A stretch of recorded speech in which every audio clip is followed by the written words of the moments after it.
Alhamdulillahilladzi ahyana ba'dama amatana wa ilaihi nusyur. Alladzi khalaqal mauta wal hayata liyabluwakum ayyukum ahsanu amala wa huwal azizul ghafur. Asyhadu an la ilaha illallah wahdahu la syarika lah wa asyhadu anna Muhammadan abduhu wa rasuluh. Allahumma shalli ala nabiyyina Muhammad wa ala alihi wa ashabihi wa man tabi'ahum bi da'watihi ila yaumil qiyamah. Alhamdulillah, kita bersyukur kepada Allah Subhanahu wa taala atas izinnya di pagi hari ini kita telah dihidupkan kembali setelah dimatikan untuk sementara waktu. Mudah-mudahan kehidupan di hari ini lebih baik, lebih berkah dibandingkan hari-hari yang telah lalu. Salam dan salawat adalah diserahkan kepada uswatun hasanah kita semuanya, Nabiullah Muhammad sallallahu alaihi wasallam, keluarganya, sahabatnya dan semua pengikutnya. Mudah-mudahan termasuk kita di dalamnya. Amin. Ikhwani fillah rahimakumullah. Ini hari ke-23 Rabiul Awal 1433 Hijriah. Di beberapa tempat ada kegiatan-kegiatan dalam kerangka menunjukkan kecintaannya pada Rasulullah. Apakah yang betul-betul murni, apakah yang sudah tercampur dengan tradisi?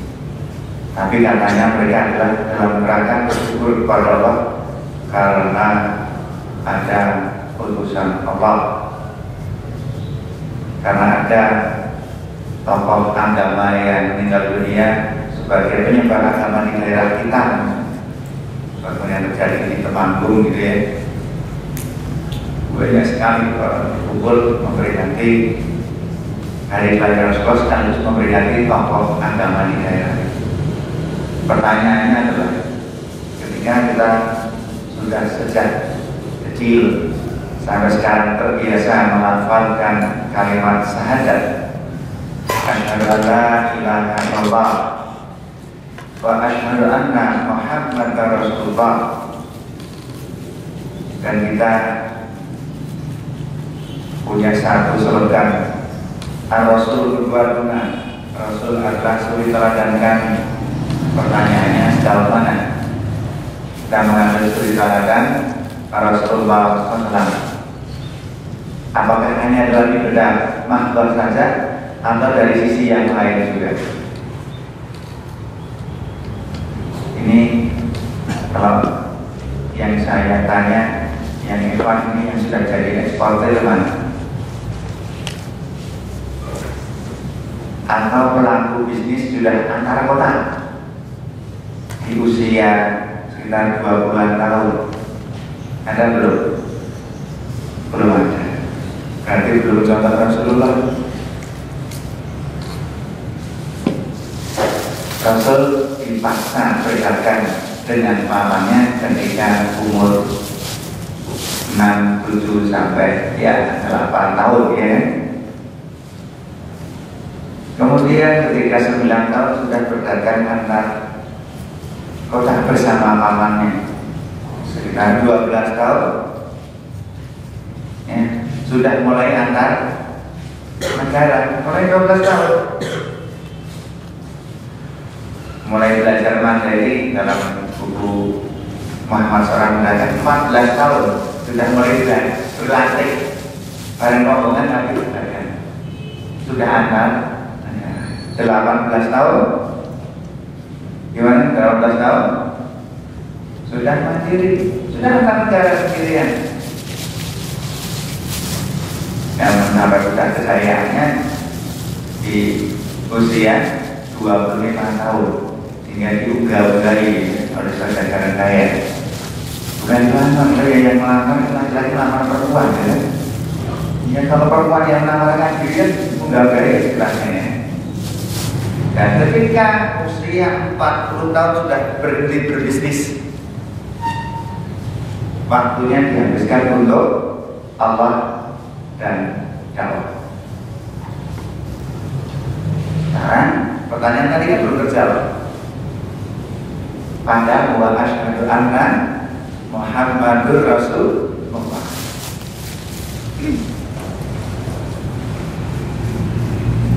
Ayat Al-Quran yang kita sudah hafal sudah begitu kan? Laqad kana lakum fi Rasulillahi uswatun hasanah. Ketika kita ingin mengajarkan pertanyaan kita, barangkali dia jawab, Qul in kuntum tuhibbunallaha fattabi'uni yuhibbukumullah wa yaghfir lakum dzunubakum wallahu ghafurur rahim. Ini Pak Rasul.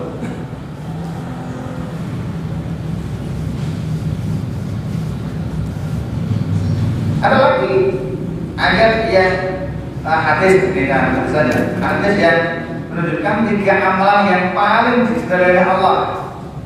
1, sholat tepat waktunya atau sholat di awal waktu.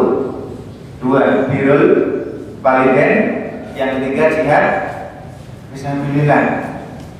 Nanti kalau kalian orientasinya hanya sebagai pegawai, bisa nggak sholat tepat waktu atau di awal waktu? Bisa bukan dulu wawasan kita. Selama ini kita belum menempatkan Rasulullah SAW sebagai suri teladan dalam hal yang sifatnya sumber menyeluruh. Ya, ini yang pertama. Yang kedua, kalau menurut Masjid Mardian minta sekitar dari organisasi sukses perdagangan Rasulullah SAW, maksudnya kita belajar pagi hari ini hanya mencari referensi, nambah catatan pengajian, atau kalau akhwat nambah catatan resep gitu ya, yang nanti akan dipraktekkan. Maka kita niatnya mau contoh, mengaplikasikan.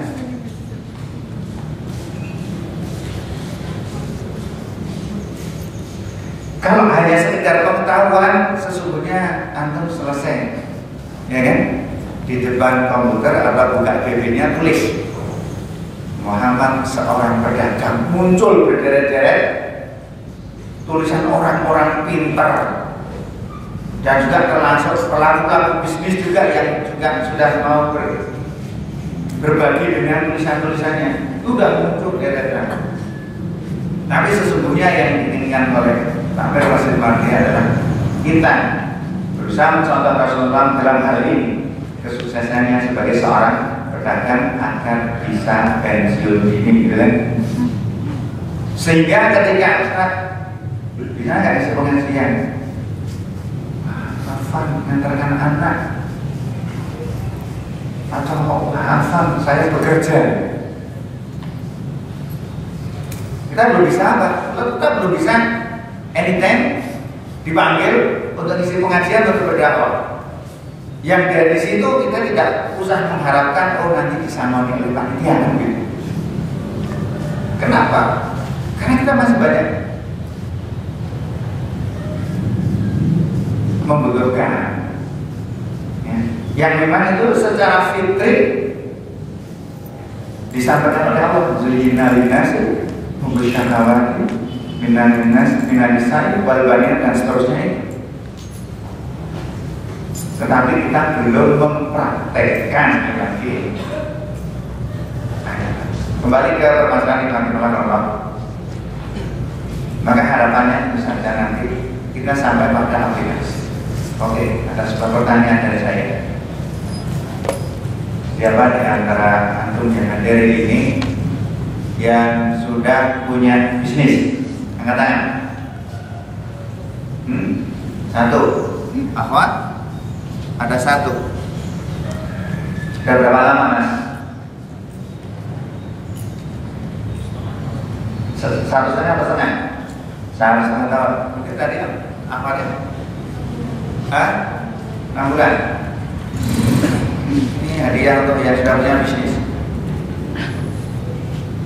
Mau ngambil kamus ekonomi Islam atau atau si kaya versus si miskin? Apa? Kaya versus miskin. Wah, silakan. Ini apa tadi? Silakan ya.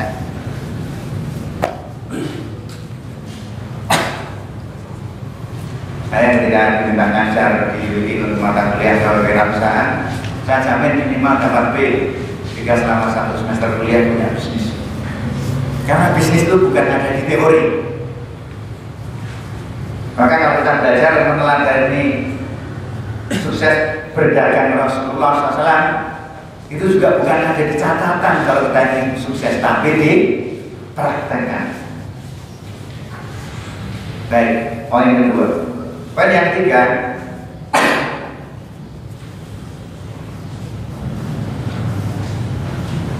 ada beberapa ajaran Islam yang tidak kita pahami atau sebagian umat Islam tidak memahami secara benar, sehingga prakteknya juga dalam kehidupan sehari-harinya keliru.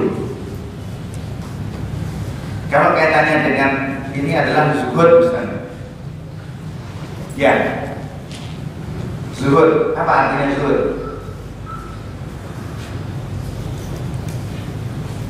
Zuhud itu sesungguhnya kaya.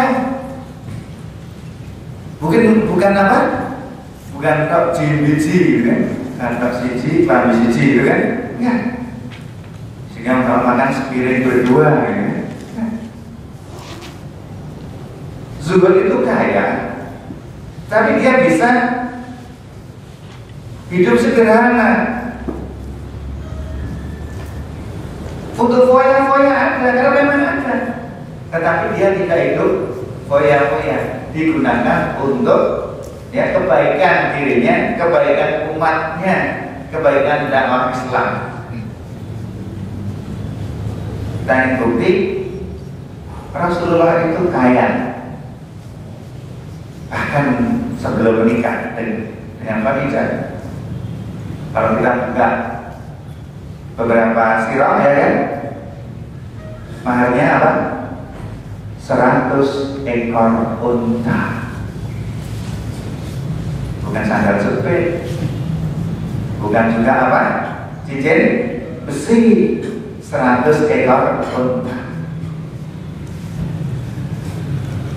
Kalau satu unta 20 juta, maharnya berapa Rasulullah? 2 miliar.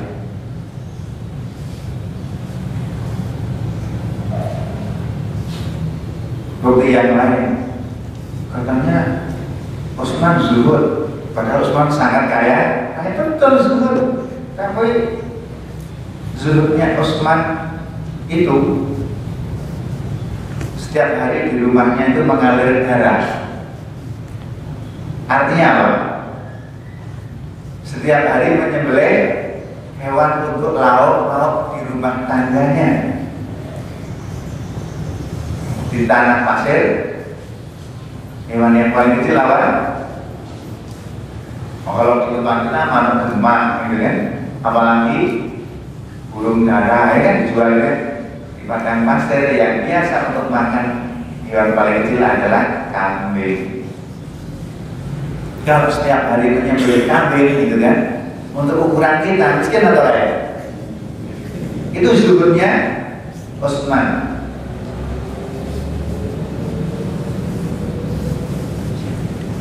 Saya ingin menyampaikan hal ini. Nah, lantas bagaimana Pak Nurman? Oh, sangat penting sekali Al-Quran sampai membicarakan tentang kekayaan itu dengan kata-kata yang sifatnya tunggal, al-mal gitu ya. Itu sampai 25 kali. Kalau dalam kata jamak ampal itu sampai 61 kali. Artinya apa? Di dalam Islam Al-Quran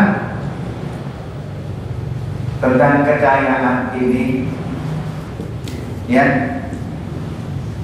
dianggap sebagai sesuatu yang penting. Kalau kita ingin jujur saja, rukun Islam yang tanpa perlu kekayaan apa, Mas? Cuma yang pertama, asyhadu alla ilaha illallah wa asyhadu anna Muhammadur Rasulullah.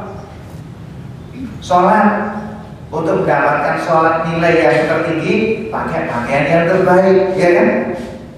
Untuk mendapatkan nilai sholat yang tertinggi, sholatnya di Masjidil Haram. Betul? Ya. Apalagi puasa, untuk mendapatkan nilai puasa yang terbaik, ya, mengajak sebanyak-banyaknya orang untuk berbuka puasa.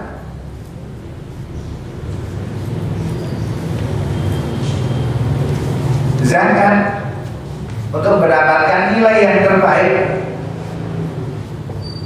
ya, mendapatkan nilai yang terbaik bukan minimalis 2,5%. 2,5% itu kan yang apa?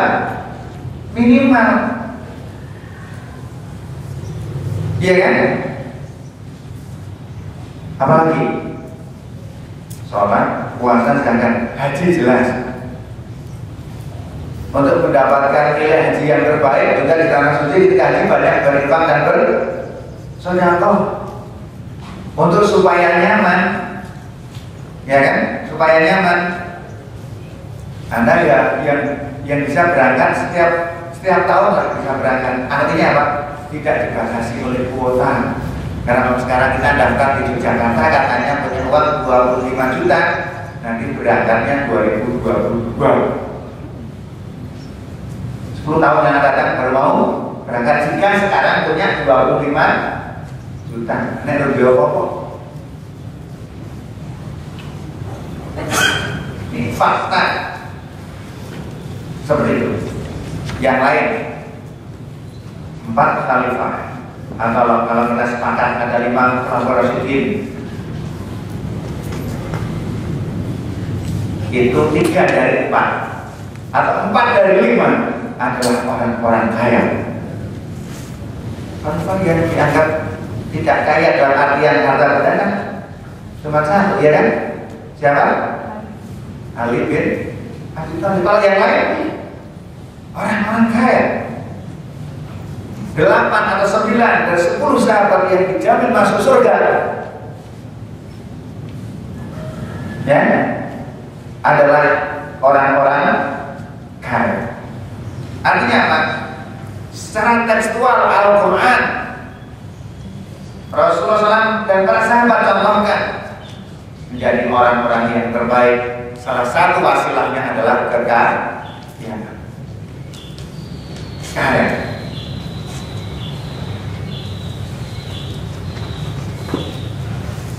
Ini yang harus kita pahami.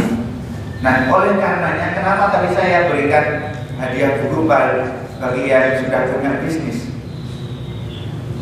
Karena ceritanya orang-orang kaya di dunia ini merintis bisnis ketika masih berusia muda.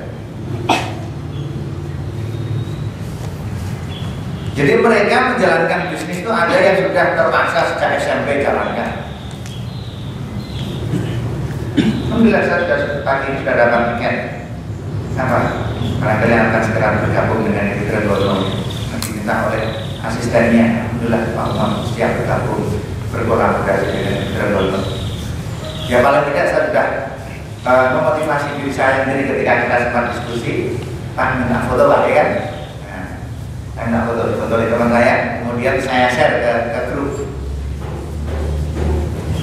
Saya berdampingan sama Epidra Bono ini, saya share ke grup Indonesia Business Forum. Apa yang beda gitu kan? Tergroup gitu kan? Apa? Artinya pada muncul di grup itu yang beda rumahnya, gitu kan? Orang yang komentar sama, yang beda bajunya yang dipakai, gitu kan? Karena mereka dengan semangat yang sama, semangat berwira swasta, sehingga tidak menganggap rumah yang baru kecil ini ya berbeda dengan Edi Pradono yang sudah triliunan gitu kan. Tapi paling tidak saya punya semangat yang sama, saya ingin menjadi kaya dan saya ingin berbagi ya. Serta apa?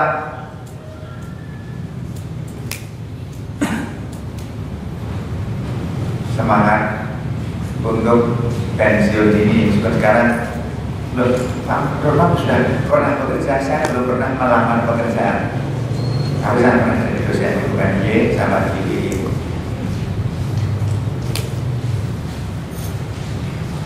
Nah, kembali ke masalah. Jadi saya ingin katakan yang poin yang ketiga atau keempat tadi, bagaimana Islam membawa penting dalam hal kekayaan. Nah, untuk jadi orang kaya itu, kalau ingin saya sampaikan kepada antum, jangan bercita-cita jadi pegawai, Mas. Ya, Mbak juga ya. Jangan bercita-cita jadi pegawai. Pak Nur spesifik enggak. Pemerintah senang dengan ungkapan saya karena banyaknya yang nganggur. Ketika beberapa waktu lalu ada wisuda, saya tulis di Garasa Pertamanan ada wisuda, koma. Tambah berapa lagi ya jumlah penganggurnya? PNS, pengangguran sarjana.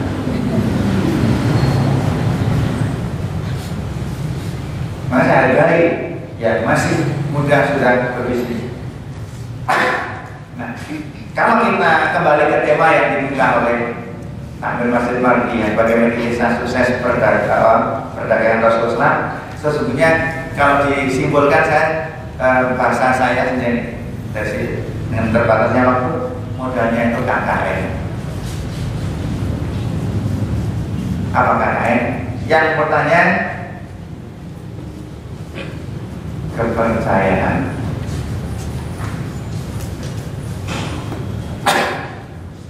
Pernah nggak Anda dapatkan SMS kredit KTA tanpa agunan 250 juta?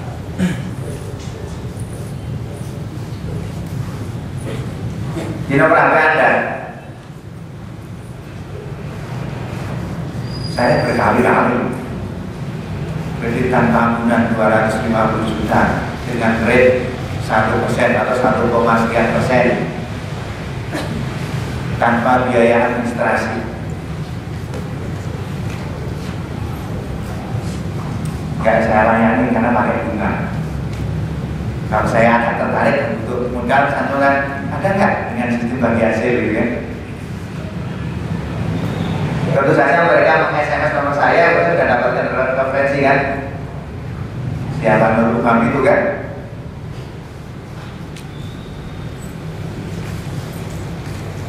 Bisa dipercaya. Nah, dalam dunia bisnis bisa dipercaya itu bukan karena sering nulis tentang bisnis di koran atau di majalah.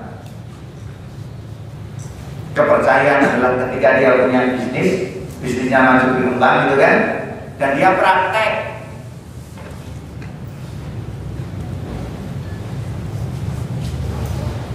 Jadi bahasanya ada kendaraan yang bisa dipakai untuk berbisnis, membangun kepercayaan orang lain. Paling tidak saya cukup berbahagia dan bangga. Kenapa? Saya ada beberapa SPMD yang harus saya awasi, dan saya tidak harus bekerja tiap tahun mendapatkan sisa hasil usaha. Tentang RAT, uang sangunya 1,25 juta, ya kan? Padahal dulu mengawali bisnis itu cuma uang kas masjid 650.000. Sekarang asetnya sudah 21,811 M. Paling terasa bangga karena saya yang ikut merintis mendirikan BMD itu, menjadi manajer pertama kali gitu kan. Meskipun jadi manajer ya, duduknya sama dengan pegawainya ya, kursinya kursi plastik gitu kan. Meskipun perilakunya ketika itu sama dengan mirip dengan rentenir. Ya, kalau habis pulang duhur itu keluar masuk pasar, ya, menyambangi nasabah-nasabah saya. Gimana? Kalau dulu bukan tutup itu pintu apa kantornya, kalau dianggap kantor warung ukuran 3x4. Penutupnya bukan rolling door yang rangkap 2. Tapi ada papan yang ada angkanya 1, 2, 3, 4, 5. Tapi paling biasa apa? Karena di tahun 2012 kita berhasil punya aset 24 miliar, punya gedung di salah satu tempat di Jalan Pantura. Padahal mengawalinya sekali lagi, saya bukan penduduk daerah situ, tapi saya bermimpi bahwa insya Allah BMT yang akan diamanahkan ke saya untuk merancangnya dan mengembangkannya potensinya sangat besar. Meskipun ketika saya tanya modalnya itu belum terkumpul.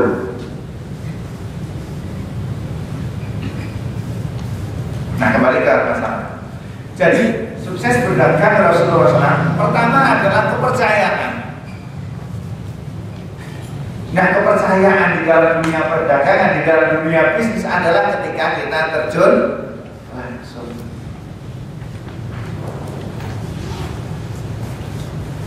Berbisnis, jangan anggap remeh, Mas. Anda bisa berbisnis, Anda tidak usah, jangan kaget. Kalau di sekarang di Jogja itu kan seringkali ada motor atau mobil tulisannya keripik pedas Bandung atau keripik Mak Ici gitu kan? Berapa omsetnya? Anda tahu nggak? Keripik pedas berapa omsetnya? 1 bulan sekitar 7 M.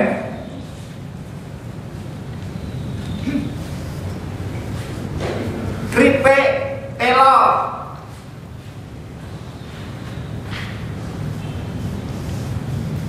Anda tahu nggak permen dinamit yang cuma 100-an rupiah itu? Tahu nggak? Tahu kan? Berapa omsetnya per tahun? Kata di Trenggono omsetnya 1 tahun 1,5 T.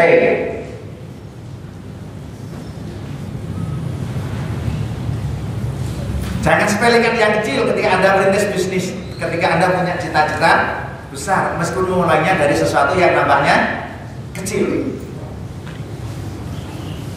Beberapa hari yang lalu saya tulis gitu, karena saya mengenal beberapa teman di Facebook, karya-karya besar dimulai dari mimpi-mimpi besar, meskipun memulainya dari sesuatu yang dianggap kecil dan sepele atau hina.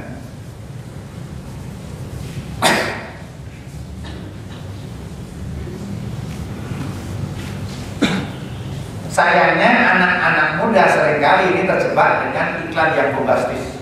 Cara dia jadi pengusaha, gila teman. Cara cepat berkebun emas, misalnya begitu ya. Tapi bisa beli emas 1 ons, alias 100 gram atau sampai 1 kilo. Atau memulai dari 5 gram, 10 gram. Kalau tidak punya ilmu dasarnya, fundamental hancur gitu.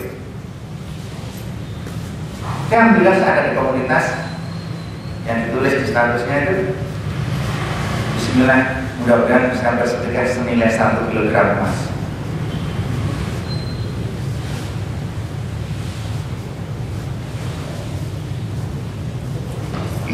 Kepercayaan masyarakat di dalam dunia bisnis terbentuk ketika kita terjun di dunia bisnis. Kepercayaan itu didapatkan Rasulullah SAW ketika ya mulai usia 14 tahun, mulai berlatih ya berbisnis antar kota, antar negara, meskipun waktunya bersamaan dengan pamannya. 18 tahun dalam buku itu Muhammad seorang pedagang itu sudah mandiri, jadi tidak terpengaruh oleh pamannya. Mencapai puncaknya ya menjelang usia 25 tahun tadi.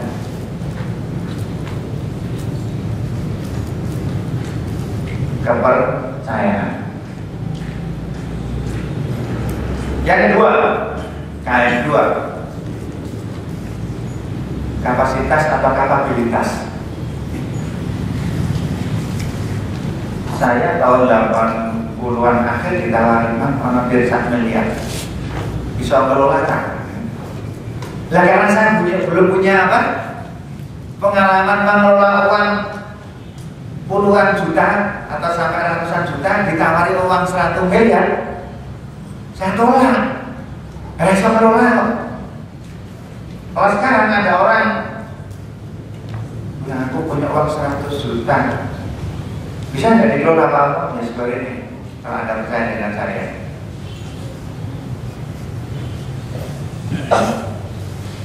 Tidak harus saya yang menjalankan, tinggal saya atur. Oh, investasi di sana berapa juta, investasi di sana berapa juta, investasi di sana berapa juta, ya kan? Ngontrol, tiap bulan dapat bagi hasil. Ini haknya kamu, ini haknya saya, itu kan sebagai manajer investasi, gitu kan? Bisa nggak?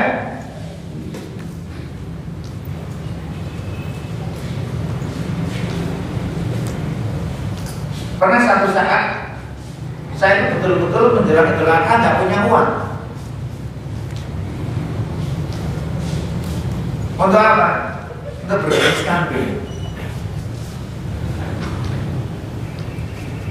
Tapi saya punya pengalaman beberapa tahun jualan kambing. Didatangi pegawai PMT. Saya butuh modal enggak? Kan butuh gitu, terbuka itu ya, kalau tensin gitu kan. Dikatakan orangnya nanya apa? Butuh gitu. Sementara mitra saya cuma bertanya, Mas, dodolan itu surat? Iya Pak. Salah dodolannya kan duit pas sama duit ya, memang gitu. Ketika kalau tidak salah baru mondasi rumah, baru menyelesaikan beli tanah di Bogor. Di Bogor kan sudah fantastis kan tanahnya ya.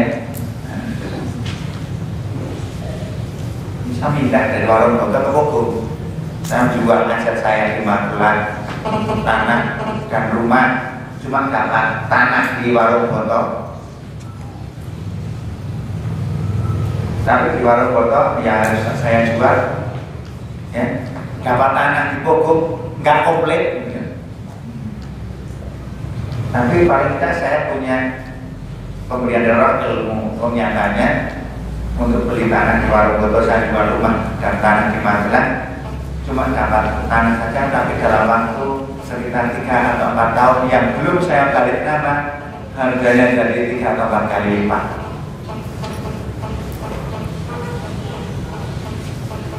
Tanpa bekerja, kekayaan saya dalam hal tanah dalam waktu 4 tahun kurang lebih 4 kali lipat. Itu dijual untuk dibeli-beli di Bogor, Raito.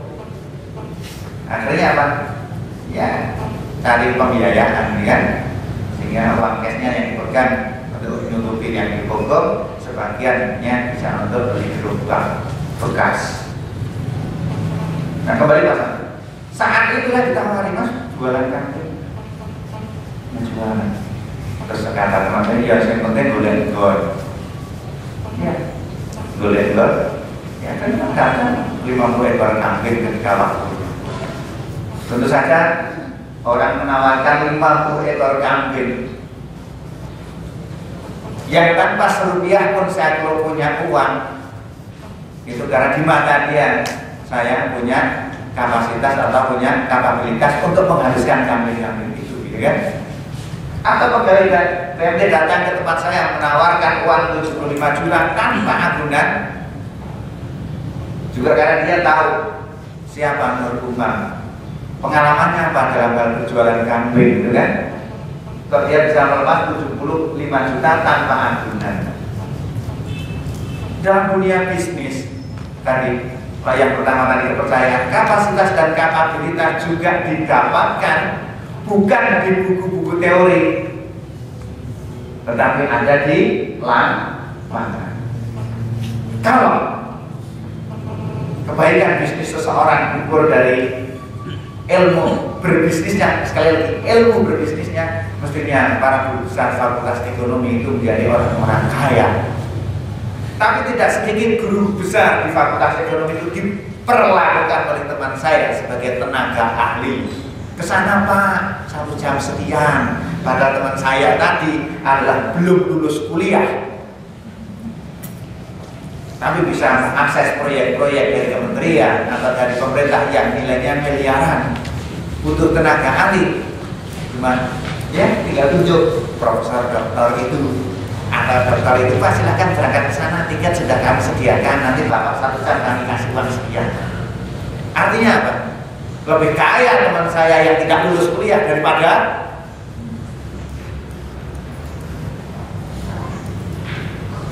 Nah, kembali ke masalah tadi. Ketika kita ingin kaya tadi apa-apa, bercita-citalah, bermimpilah menjadi orang besar, orang kaya. Dan nanti perlu standarnya orang kaya itu apa? Ya, nah, Anda tulis. Kemudian yang ketiga, ya, kan Rasulullah, saya simpulkan dari pengalaman dan pengamatan saya membaca literatur dan sebagainya. Networking, jaringan. Ini SMS orang yang menawari saya bergabung dengan Fitran dulu. Saya katakan,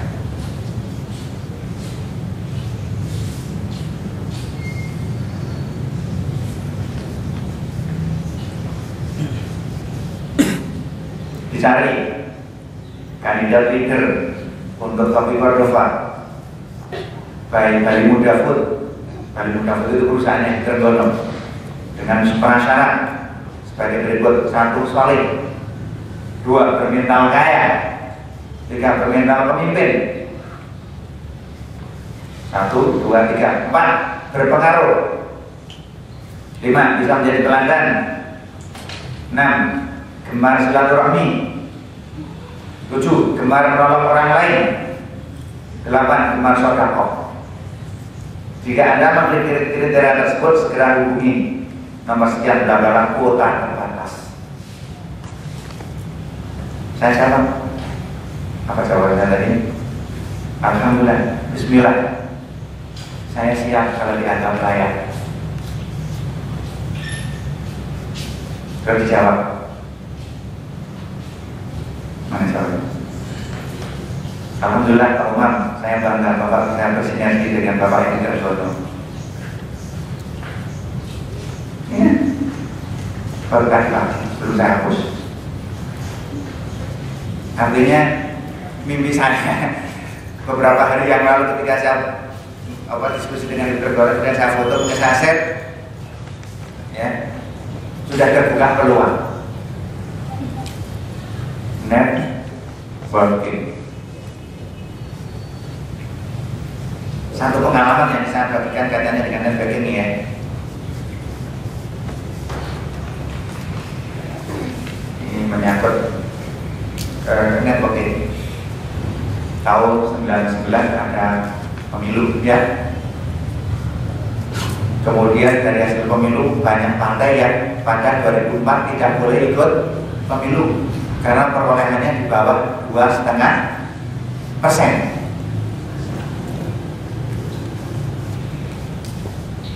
Saya ketika itu cuma memandang ini ada peluang. Apa?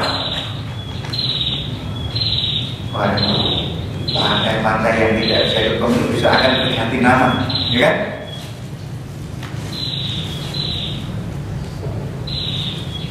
Dan menjelang 2004 ada deklarasi Partai Keadilan Sejahtera. Karena di pemilu 2099 cuma dapat kasa berapa?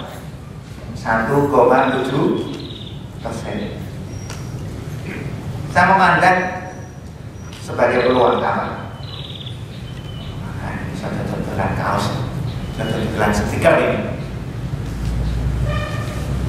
Ibu beberapa tempat akhirnya ada deklarasi. Tidak seluruh Indonesia ada deklarasi, tapi paling tidak saya memandang itu sebuah peluang. Apa yang saya lakukan? Yang HPD cuma satu, tanya, Kalimantan Timur kapan deklarasi?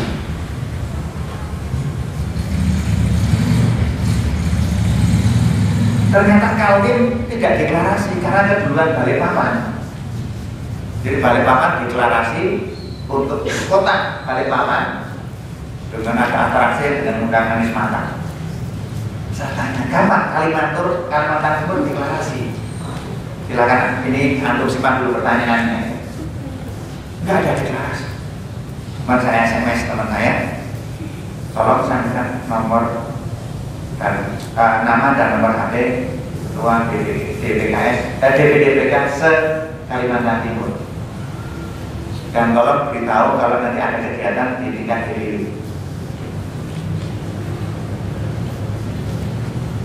Betul. Akhirnya saya dapatkan nomor itu, kemudian dapat informasi kira-kira seminggu sebelumnya atau 2 minggu sebelum mau ada rapat mantan ketua DPD Kalimantan Timur.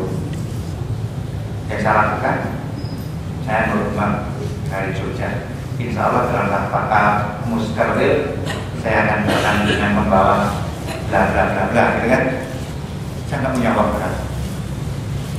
Saya hubungi percetakan, desain stiker saya cetak. Saya hubungi teman saya yang dulu sering jualan buku di sini, sekarang pulang ke Lampung, Pak Solikin. Aku nyilih bukumu, tak bayar nanti ketika pulang. Apa yang saya lakukan? Cari data aja. Beli tiket. Harganya 600 ribu. Kemudian sudah saya timbang. Kelebihan bagasinya itu bisa untuk beli tiket. Karena sampai 90 kilo. Padahal saya ingin buka kartu pada kalian. Padahal saya ketika masuk pesawat itu pakai ransel punggung, tas punggung, berat sekali, ya berat sekali, masih menjunjung kiri kanan. Jadi sampai pramugarinya kasihan. Pak, kok tidak dibagasikan? Sudah saya bagasikan. Itu Pak juga. Saya nggak jawab, iya nih, biar mudah. Padahal biar nggak bayar bagasi. Karena saya dengan menawar kelebihan muatan aja bisa beli 1 tiket. Kalau saya bayarkan, kalau tidak salah itu hampir 1 juta untuk bayar kelebihan beratnya. Begitu turun, sudah dijemput relasi. Ustaz, itu mobilnya siap ngantar ke Kalimantan ke Samarinda 150 kan? Ya, dan naik. Samarinda baru pertama kali gak ada yang gak kenal. Berapa, bla bla bla. Intinya ketika mereka mulai keluar, habis sholat besar, oh ini taruhan, kenalan, bapak. Sampai Ahad siang saya jualan, dan itulah omset terbesar saya selama merintis bisnis. Berapa? Dari Sabtu menjelang Maghrib sampai Ahad siang saya dapatkan omset terbesar sekitar 12-14 juta. Jadi pulang bisa apa? Bisa nyari dagangan. Tapi saya sudah mengantisipasi. Saya mau ke Kalimantan Timur. Kalau saya di Jabang isi pengajian, nanti saya dikelilingkan di total perusahaannya.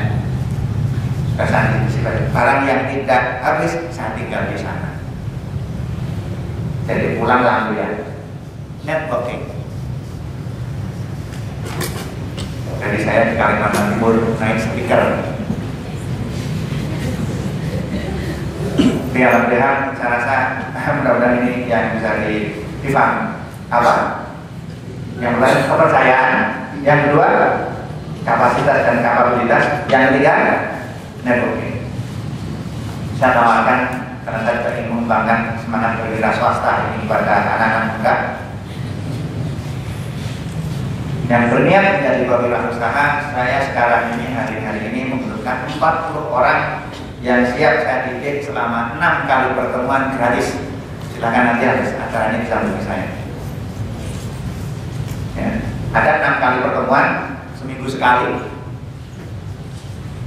Ya, dan gratis. Kalau nanti kalian ikut di program yang sejenis untuk 6 kali pertemuan, bayarnya bisa 9 juta. Tentu dengan kualitas yang saya turunkan. Tapi niatnya saya ingin berbagi pengetahuan kepada kalian. Ya. Punya komitmen ingin menjadi pewirausaha 140 orang. Nanti tadi ya Februari akhir ini sampai Maret dan mungkin sampai pertengahan April. Karena di akhir Februari ini saya membersamai finalis Real Business Competition yang dibiayai oleh Sosro ke Jakarta, ada penyerahan hadiah. Kemudian di akhir bulan ini juga ada pameran di IAKR dan selama 1 minggu. Kemudian di awal bulan saya mau bersama tim yang berjualan di Java Jazz berjualan. Padahal untuk masuk ke acara Java Jazz bayar tiketnya 300.000, bayar tiketnya saja. Tapi karena saya dipercaya mendampingi itu kan, jadi intinya berbisnis itu. Yang namanya orang bisnis tetap jalan ketika ditinggal jalan-jalan. Tapi kalau Anda masih menekuni bisnis, kalau Anda berlatihan bisnis, tapi Anda bisa bisnis tetap jalan ketika ditinggal jalan-jalan, harus memulai dari latihan bisnis. Saya rasa itu teman sekalian. Jadi tidak spesifik, tapi saya ingin mengangkat semangat meneladani Rasulullah dalam hal menjadi seorang pedagang, belum menjadi orang kaya. Ya. Silakan kalau ada pertanyaan, silakan. Tadi penjelasan tentang bagaimana kiat-kiat ya. Tadi ada 3, yaitu kepercayaan, kapasitas atau kapabilitas, dan networking. Selanjutnya bagi jemaah yang mau menanyakan, ada yang mau berdiskusi, yang hemat, jemaahnya sudah bertambah sejak tadi pagi. Mungkin ini semakin banyak yang datang usahawan muda. Ada awan? Ya, mau langsung juga bisa. Ada mic di depan. Ada? Gak ada.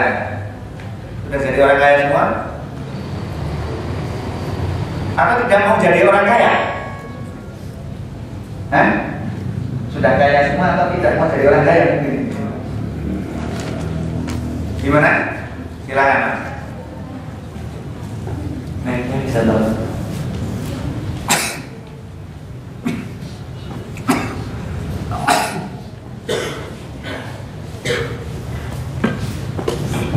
Assalamualaikum warahmatullahi wabarakatuh.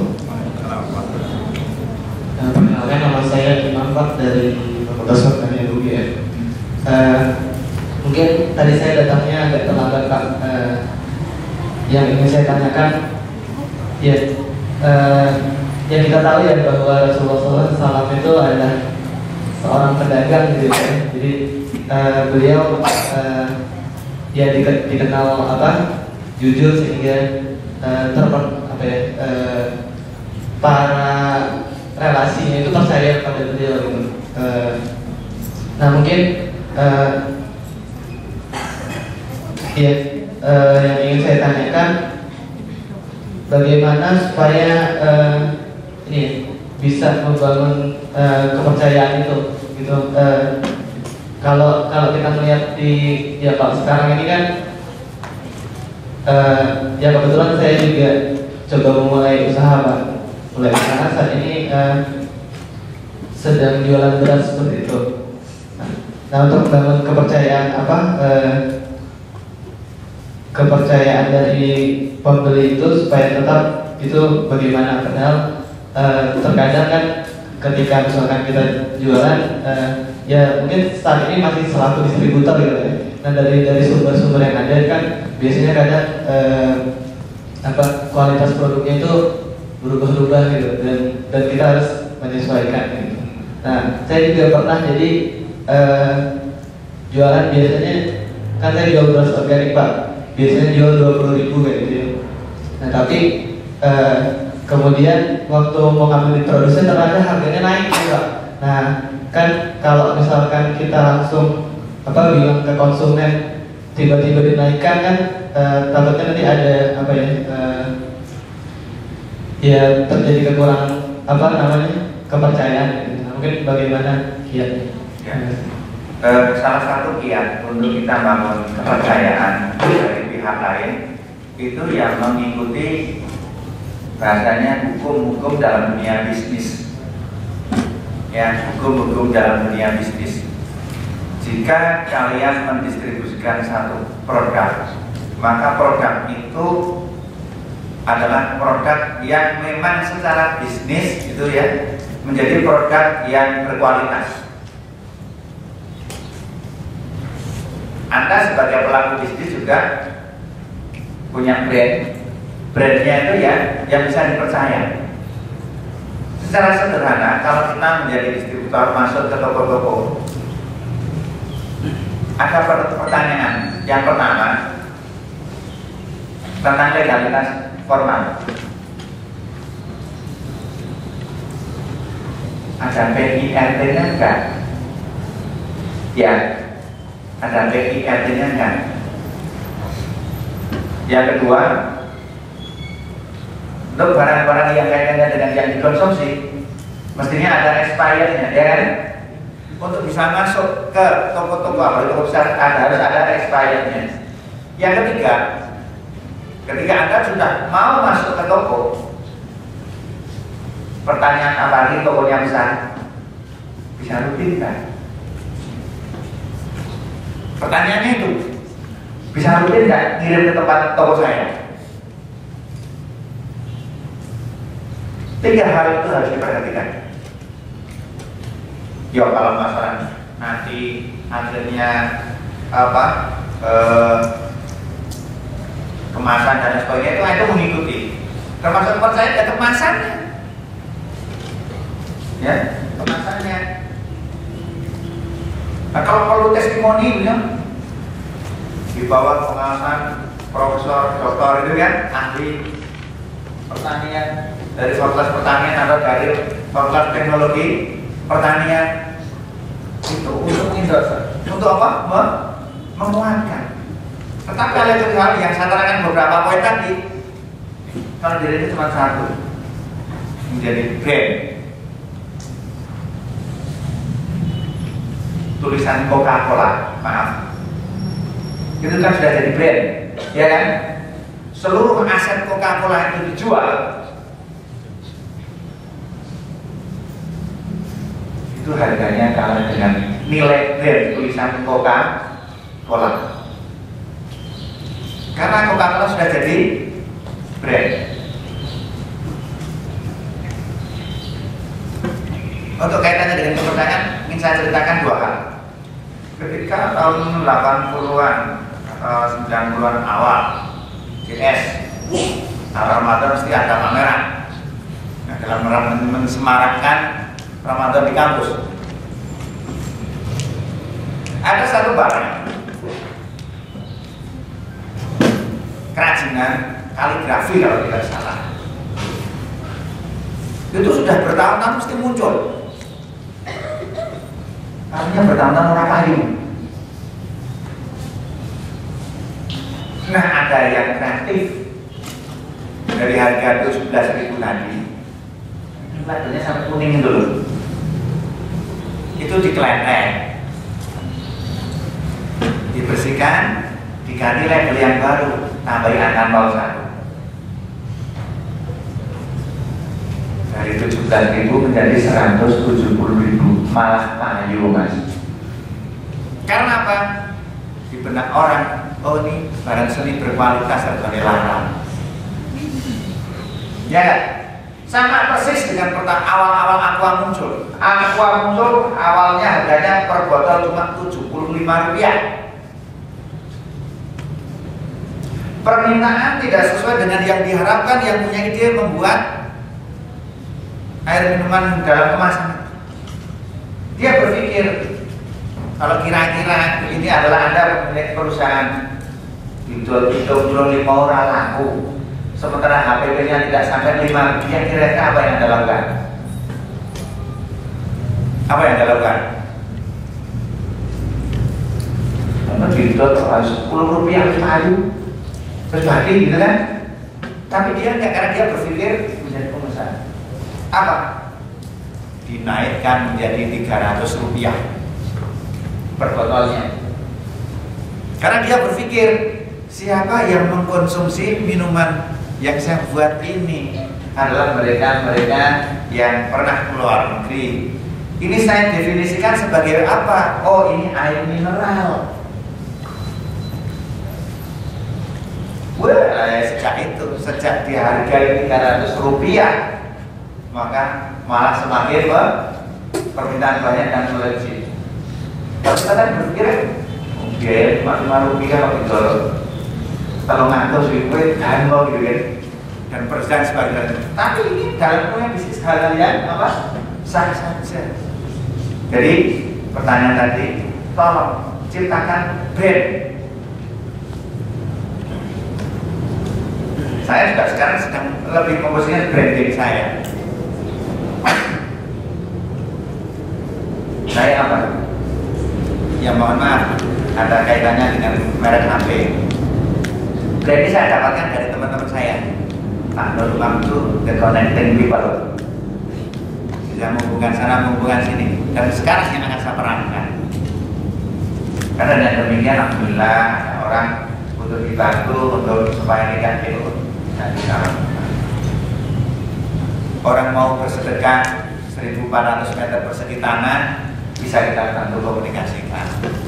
Ada orang mau bangun perumahan yang dia tidak perlu modal banyak, bisa kita komunikasikan. Nah, dari saya salah satunya sekarang sangat tegasnya saya bisa menjadi penghubung bersatu dengan terus. Jadi tolong branding harus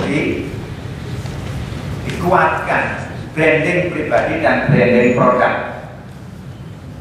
supaya orang yakin. Di samping tadi beberapa catatan yang saya berikan. Pertanyaan yang ditulis di kertas, yang ingin saya tanyakan, gimana cara menyeimbangkan bisnis dan pendidikan? Saya punya keinginan besar untuk menjadi seorang pendidik profesional, tapi saya agak lemah dan tidak punya kemampuan untuk berbisnis. Mohon sarannya biar samping jadi pendidik bisa juga jadi usahawan yang punya bisnis juga.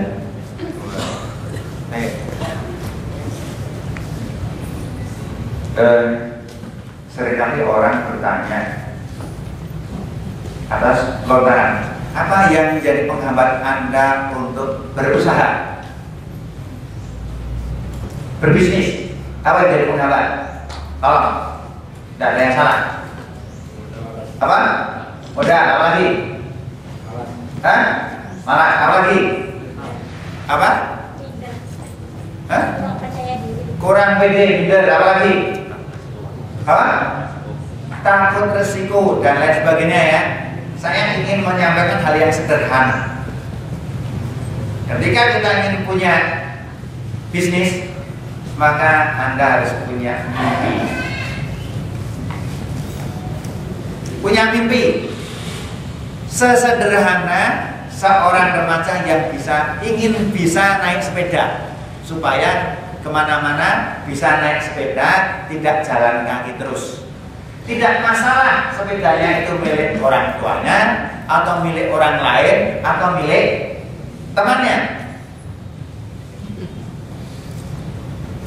Saya menggambarkan sederhana tadi, punya mimpi, ingin bisa lebih mudah, lebih enak hidupnya supaya tidak jalan kaki terus. Ketika sudah ada sepeda, kalian sepedanya tidak harus milik Anda sendiri. Apa yang Anda lakukan? Belajar. Apakah langsung berani atau langsung Anda naik, kemudian ada yang pegang belakangnya gitu kan? Silakan. Atau dulu seperti waktu saya kecil, apa yang saya lakukan? Saya perhatikan bisa. Ya sudah, pertama kali untuk latihan malah sepeda laki-laki yang ada apa? Pelantangan. Cuma saya tolong dipegangi, saya akan naik sepeda. Begitu saya sudah bisa naik sepeda, saya menghubung terus. Bagaimana saya berhenti? Apa yang saya lakukan ketika saya ingin berhenti? Pertama kali bisa naik sepeda,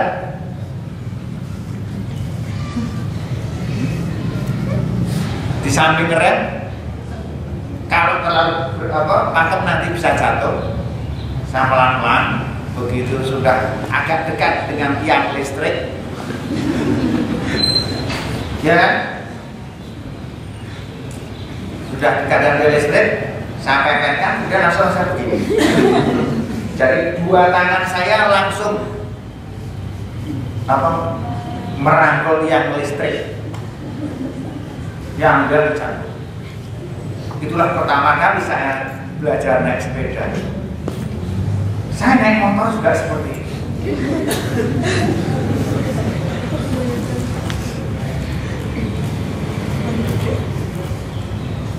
Saya lupa yang pertama kali saya gunakan latihan itu Vespa atau Yamaha. Karena saya, ya tadi, saya pernah nyarang duit, tapi di mana teman saya itu mungkin saya punya kelebihan, sehingga sejak kelas 1 sampai kelas 3 SMA, dari SMA Negeri 1 Magelang, saya tuh kalau kegiatan sore pasti dijemput pulang diantarkan.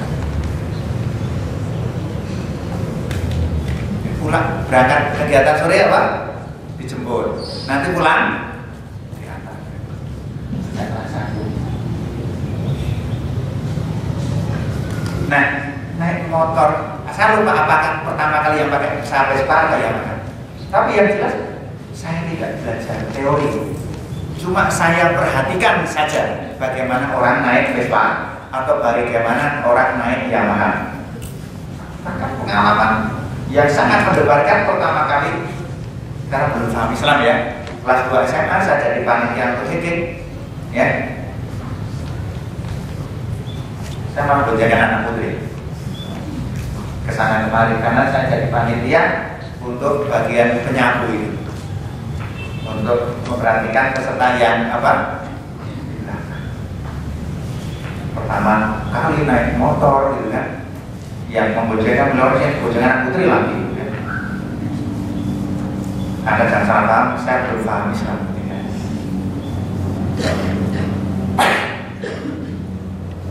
Nah, jadi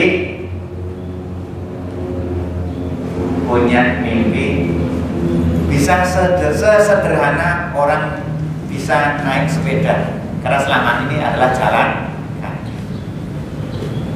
Terus satu lagi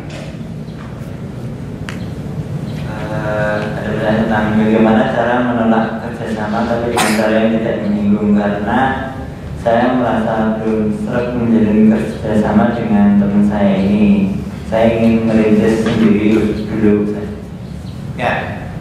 Ya, dalam dunia bisnis kita harus bisa, dalam dunia mengembangkan diri kita juga harus bisa mengatakan, bisa berkata tidak. Pakai alasan yang logis dari si penanya. Ya. Meskipun bagi teman yang lain dianggap nggak logis, nggak apa-apa. Orang yang bertanya bukan orang lain.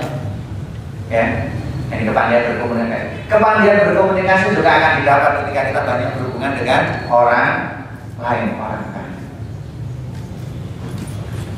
Lagi,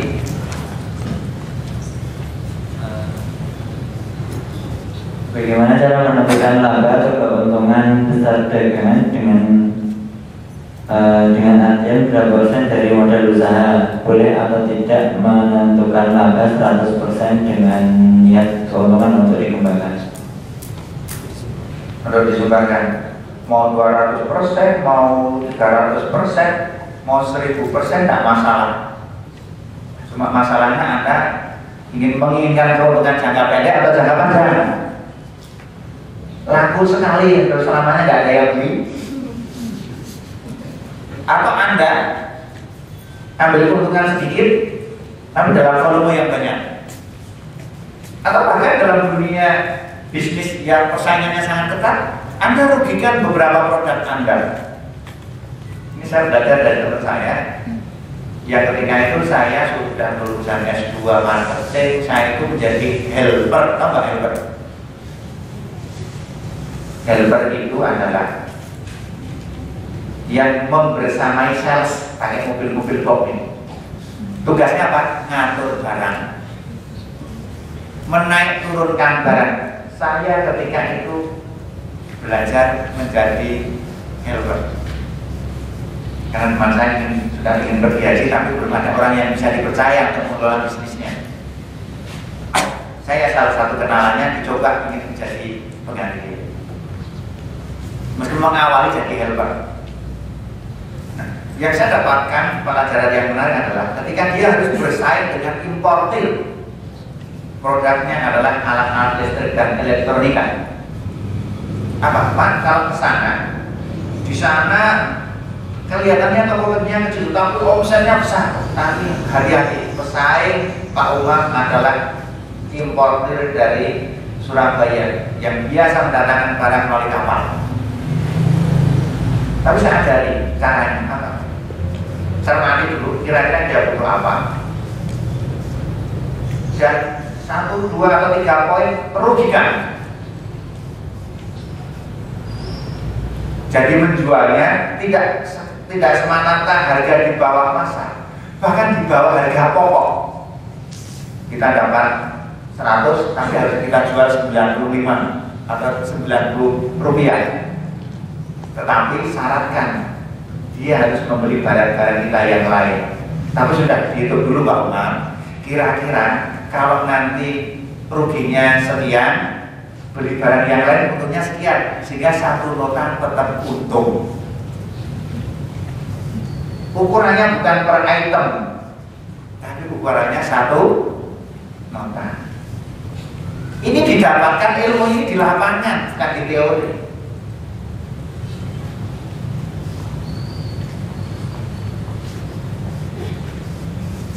Ya. Jadi dalam prinsip bisnis adalah antara lebih. Ya. Nah, saya sampaikan hadis riwayat Imam Bailami dalam kitab babnya bab kitab berbuyut, kitab jual beli. Dia katakan kita ada yang bil qainati wa raditum bizari battabatum adna bal baqarin sallallahu alaikum dhullan la yanziu hatta tarji ila dinikum aw ila jihadakum. Ketika kalian berjual beli dengan curang, ketika kalian telah ridhoi tanaman-tanaman kalian, dan ketika kalian telah ikuti buntut-buntut sapi, bertabatum adnabal baqari, telah ikut ikuti ekor-ekor sapi, sallallahu alaihi wasallam, maka Allah akan menimpakan kepada kamu kehinaan. Yang kehinaan itu tidak akan meninggalkan kamu hatta tarji ila dinikum, sehingga kalian kembali kepada agama kamu sekalian atau kembali kepada jihad kalian. Artinya apa? Jual beli, pertanian, peternakan, aktivitas ekonomi. Artinya apa? Beraktivitas ekonomi harus sesuai dengan kaidah-kaidah syar'i. Apakah 100%, 200% itu sesuai dengan kaidah syar'i? Selama antarodin, saling ridho, tidak ada unsur penipuan, tidak ada unsur gholor, ya, unsurnya halal, tidak tercampur dengan sesuatu yang haram dan lain sebagainya. Beberapa prinsip itu dilakukan. Mau untung 200-300% itu tidak masalah. Yang penting saling ridho. Pertanyaannya tadi, Anda ingin untung jangka pendek atau jangka panjang dari bisnis yang Anda jalankan? Kamu mengatakan itu, ya, saya berani mengatakan seperti itu. Saya praktisi bisnis, saya belajar ekonomi, saya juga belajar ekonomi syariah. Saya sejak tahun 95 mendirikan BMT, 95, 96. Sama tadi saya ceritakan, BMT dari modal 600.000, sekarang asetnya sudah 21,811 miliar. Dari karyawan cuma kami berempat, sekarang karyawannya 30. Dulu kalau training para pengelola BNT itu mencari yang gratisan, sekarang kalau training mencari yang mahal tapi berkualitas. Kalau lu cari berangkat pakai bis ekonomi, kereta, turun kuyu-kuyu, motor gitu ya. Sekarang kalau kita ada rapat itu ya, lihat, wah mobil terbaru, saya flat jam sekian, ngomongnya gitu, meskipun mengelola BNT. Karena BNT yang serius, yang benar, BNT yang nggak benar, oke juga. Ada pertanyaan via ini, bagaimana bergabung dengan daftar yang 40 tadi ya? Saya butuhkan 40 orang, nanti setelah ini ditutup, nanti kita ketemu bicarakan sendiri. Silakan yang mau bergabung untuk saya bikin 6 kali pertemuan, seminggu sekali. Pertemuannya insya Allah di warung saya nanti di Sampai. Saya pengelola warung bebek Om Suharjo. Dan saya bisa masak bebek. Saya bisanya masak supermi. Tapi saya bisa mengkoordinir orang sehingga saya punya rumah makan. Saya diberi modal oleh Allah ini dan oh ini kasih ini kurang manis. Saya bisa nyalakan karyawan saya tapi Pak Mas harus iso.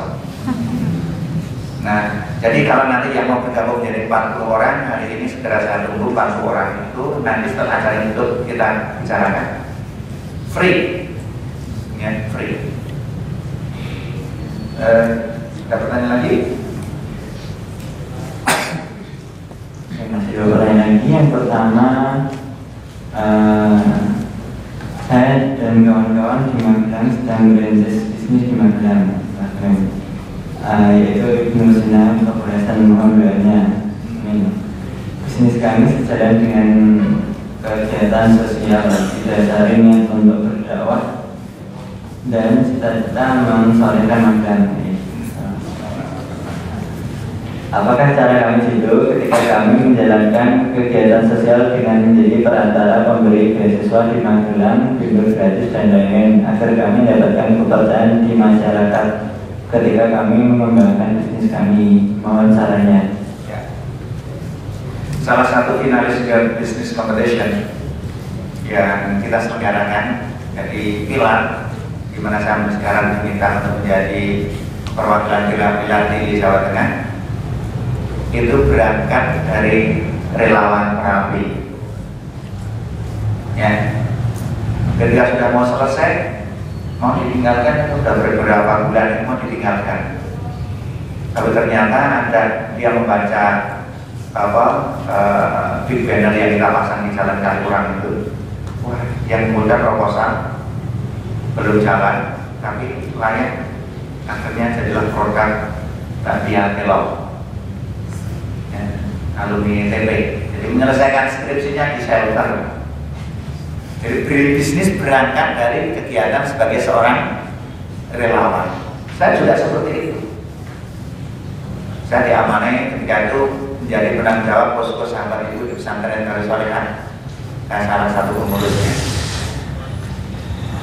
Ternyata ketika masa di Darus Shalihat, kemudian masa bulan-bulan awal mereka tinggal di pengungsian yang tidak di Darus Shalihat, atau ketika mereka mulai masuk ke sana, mereka masih butuh pendampingan. Ternyata masih banyak orang yang percaya dengan saya.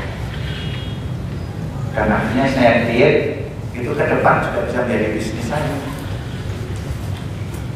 Selama uang bantuan itu kita serahkan kepada yang berhak, ya. Kemudian kan kita akhirnya bisa membuat jaringan, ya, membuat jaringan.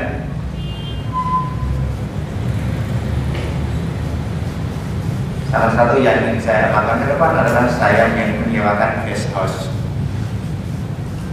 di Limoho. Padahal itu bukan rumah saya. Rumahnya standar orang minyak. Jadi kamarnya yang ber-AC, airnya nggak apa-apa, airnya panas dan dingin ada aja. Tidak seperti kita kebanyakan dingin terus. Tapi orang kan percaya dengan saya, Mas, aku beli rumah nang Limoho, dia beli juga saya. Ini surat-suratnya, ini kuncinya, terserah nih Mas Umar. Nggak sama Pak. kembali ke masalah tadi, ya, bisa saja dimulai dari kegiatan-kegiatan sosial. Trainer kuping Mas Jamil Azaini, ya, yang sering diundang ke Jogja, itu teman saya pelatihan seangkatan tahun 94. Antrian di Jogja berdiri beberapa BND, termasuk BND AKW Makmur Perapi setelah letusan Perapi tahun 94 di Turbo itu. Dan dirikan di Magelang sebagai ruang koordinasi saya ekskasi dengan gedung Magelang dan 4 kabupaten yang lain. Bisa sesungguhnya, ya. Nyatanya Mas Eri Sudewo sekarang dari social entrepreneur yang terpandang di Indonesia ini, salah satunya Mas Eri Sudewo. Berangkat dari apa? Dompet duafa. Kalau dulu dompet duafa itu istilahnya diasuh oleh Republika. Kalau sekarang dompet duafa mau beli Republika, bisa. Padahal dulu ketika punya ide itu rapatnya siapa Pak? Yang rapat cuma berdua. Eri Sudewo dengan Karniadi. Nah yang lain nggak melirik. Ketika dia menentukan dompet itu apa, dia list dulu namanya, dia dekati dulu Karniadi, sandan keluarganya. Jadi dimunculkan tiap Jumat itu penyumbang dompet itu apa, Eri Sudewo, sana nama lagi, Karniadi itu lagi. Ini sudah punya simpanan nama-nama yang lain, karena khawatir tidak disambut. Karena mulai uang dari berapa? 10.000 rupiah, ya, 5.000 rupiah, 1.000 rupiah. Tapi dia create, akhirnya jadi besar seperti itu. Ada sekolah, rumah sakit gratis dan sebagainya. Orang nggak mengira dari kegiatan-kegiatan sosial. Jadinya langsung lihat, silakan. Yang jelas, apa yang bukan menjadi hak Anda jangan diambil. Termasuk tadi yang relawan Perapi di shelter Bojang 1, kita sekarang sudah meng-create nanti menjadi tempat untuk wisata. Saya linkkan dengan yang kita kan, ibu-ibu membesarkan kelinci, kita atur buat sistem, maka diatur. Jadi kegiatan sosial itu bisa kita create menjadi apa? Beberapa relawan dari rumah zakat, dari PKPU, tadinya relawan, datang dilantik bekerja, kasih training, kasih uang transport, akhirnya diangkat jadi pegawai, tahu peluang, metu. Beberapa relasi saya keluar dirikan bisnis sendiri karena merasa sudah dapat ilmu dan siap untuk fight, tidak mengemis-ngemis, didaftarkan untuk jadi karyawan.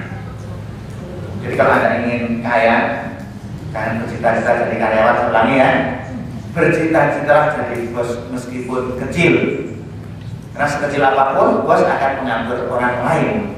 Setinggi apapun Anda karyawan, diatur orang lain. Lagi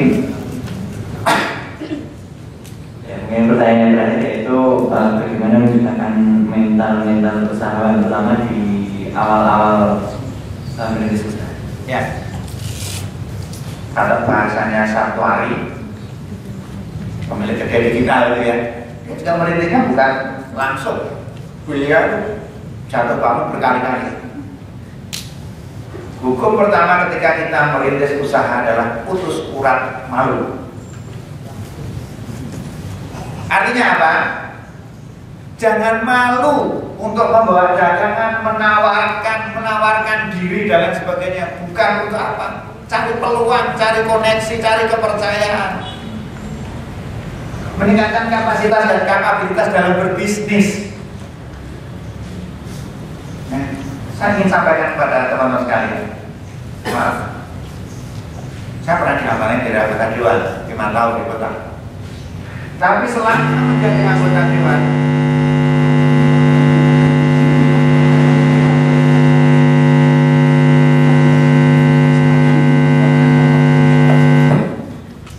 jadi selama menjadi anggota dewan, setiap Idul Adha tidak pernah saya tinggalkan untuk berbisnis jualan kambing. Saya cuma sama kali kata-kata teman saya Ustaz Khalid Mahmud. Mam, itu dokteran terus ini ojo buka dasar ngarep kantor GBRD. Meskipun kalau saya mau di selatan itu GBRD kota itu kan ada tanah kosong ya. Tapi saya menjaga citra diri saya, menjaga citra di mana pantai yang mengamankan pada saya jualannya di tempat lain dan tidak menggunakan koneksi ke DPRD saya untuk jualan kambing. Saya jualan sebagaimana orang lain berjualan. Pengalaman, mungkin Anda katakan kok izin ya, silakan. Saya mengantarkan beberapa kambing di hari Tasrik itu karena mobil yang dari Magelang Kalianget sudah pulang, mobil bak terbukanya saya antarkan pakai mobil Cherry saya. Ya, di hari Tasrik atau hari H, tapi sudah siang karena mobilnya sudah pulang. Beberapa teman yang kenal saya di beberapa komunitas ketika masyarakatnya mulai kambing itu sambil guyon, sambil ngomong wah elok mobil apa kambingnya elok tenang. Elok tenang dituntun anggota dewan memakai mobil carry.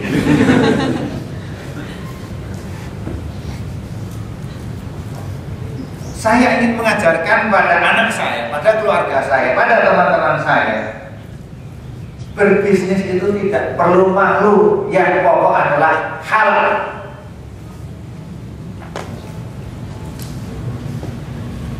Sebagaimana saya tidak malu dengan pramugari tadi mas, ya kan?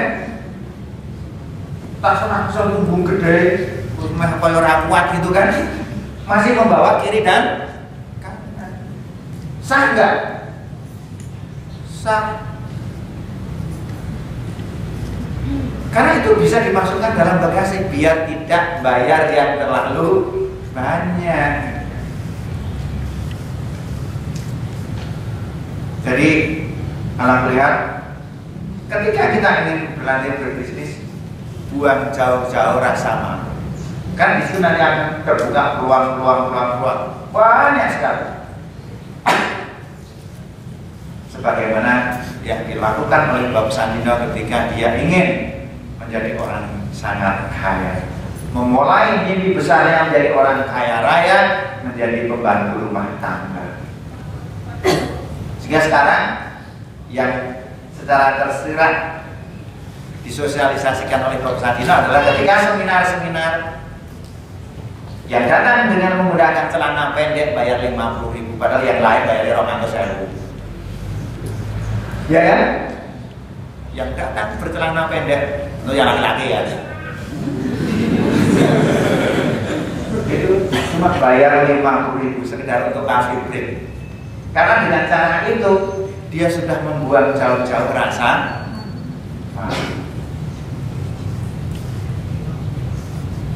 termasuk isi seminar, isi pelatihan atau mengisi kuliah kepada manajer-manajer. Bapak Sandino selalu menampakkan pakaian yang eksentrik, ya, celana tanggung dan pakaian yang ditutup. Karena pesan yang disampaikan dalam dunia bisnis, orang tidak dihargai dari mobilnya semata dan juga tidak dihargai dari pakaian yang dipakai.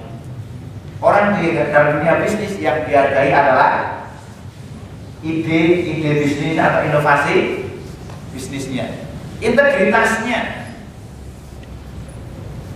Siapa yang mengira bahwa saya sampai selesai menjadi anggota dewan belum pernah beli jas, ya, yang jas setelan itu sendiri, terlalu mewah buat saya. Dan perlu di awal nanti kan kami juga menolak jas itu karena tahu korupsinya. Tapi saya pakai jas. Kalau ada jas saya pakai jas. Kalau nggak nanti saya ada tuku jas saya nggak.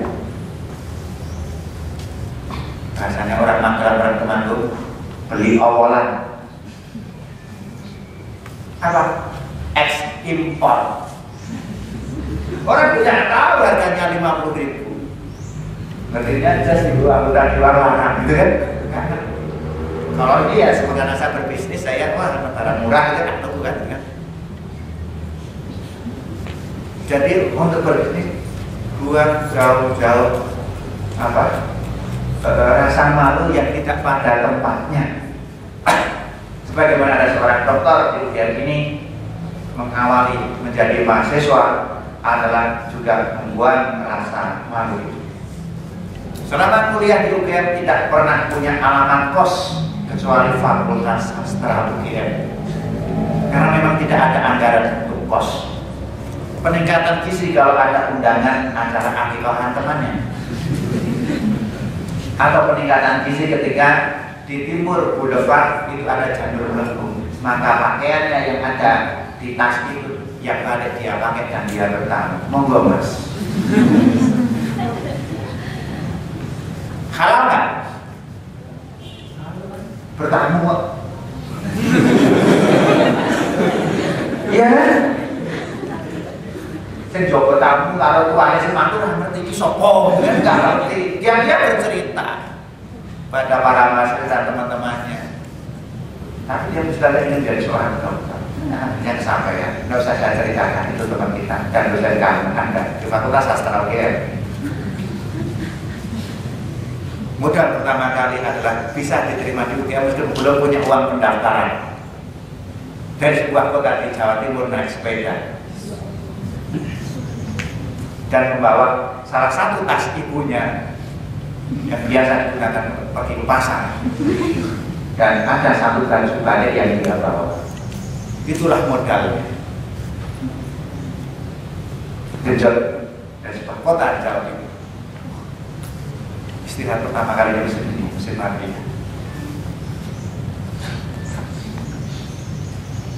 Baik, saya nanti akan melawan suatu stasa ya. Tapi paling tidak saya menangkap ada semangat Anda untuk menjadi orang kaya. Ya, nah silakan yang mau ada kesempatan bergabung dengan saya. Atau kalau yang belum bisa, silakan di catat nomor HP saya bisa 081 825 7812. Angka emailnya anurumam kampungnya anurumam @yahoo. Pakai email Yahoo ini sudah overload ya saya. anurumam@gmail.com. Kalau mau melihat sekarang saya diamanai gimana, silahkan dibuka di pilarbusiness.com atau pilarbusinessaccelerator.com. Ya, silakan bisa main. Saya di selatan pesantren Darus Solihat ada beberapa rumah yang F70 itu ada, kan ada 5 rumah, 1, 2, 3, 4, sudah ada 5 rumah. Salah satunya saya sing paling ya, tidak apa-apa tidak lihat itunya ya. Baik, silakan termasuk teman-teman yang mendengarkan lewat komputer ya, jaringan internet, silakan nanti segera bergabung. Saya batasi hanya 40 orang saja untuk mendapatkan pelatihan dari saya. 6 kali pertemuan dengan komitmen 6 kali pertemuan itu bisa hadir ya. Kalau enggak 2 kali berturut-turut langsung saya tidak boleh ikut ya. Tidak boleh ikut, saya berikan cuma-cuma. Demikian dari saya. Assalamualaikum warahmatullahi wabarakatuh.